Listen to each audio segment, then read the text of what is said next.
Clear করে দিও। আর আহমেদ সাহেব আসবে, আহমেদ সাহেবকে, হ্যাঁ আহমেদ সাহেবকে ওই তুমি 5,000 টাকা দিয়ে দিও, বাকি টাকা বলে দিও আমরা সামনের সপ্তাহে দিয়ে দিই। হ্যাঁ ঠিক আছে, এবার আমাকে রিং করো না, আমি তো কাজে আছি। ঠিক আছে বাই। সমস্যা হইতেছে পাশে একটা বাড়ি করতেছি বুঝছে,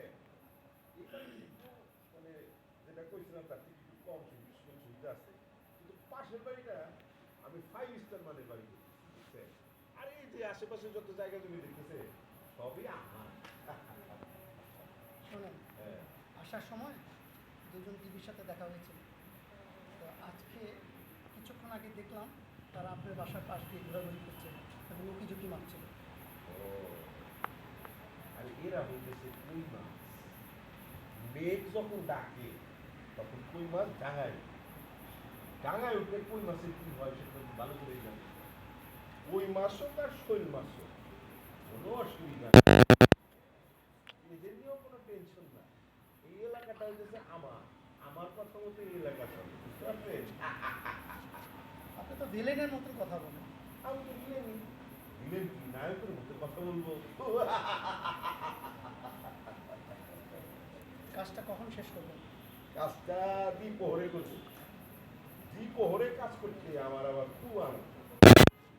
কাজটা করার পরে ওই মাছ আর শৈল মাছের গল্প বললাম না, ওই মাছ আর শৈল মাছ জয়া রাখছি, শামসুরের করবো, ওখান থেকে তুলবো, তারপরে কাটবো, কাটার পরে ফ্রাই করবো, আমরা সবাই মিলে খাবো।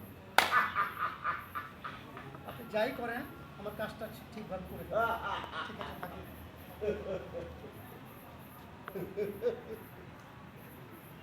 হ্যাঁ চলে যান, আপনি রুমে চলে যান, তোমার রুমে ঢুকে যান। আপনি শামসুর একটু ডাকেন, এই শামসু। শামসু, এই শামসু, এই কই মাছ আর শোল মাছ কি জিওল রাখছস? ঠিক দেখতো? কাট। যাও।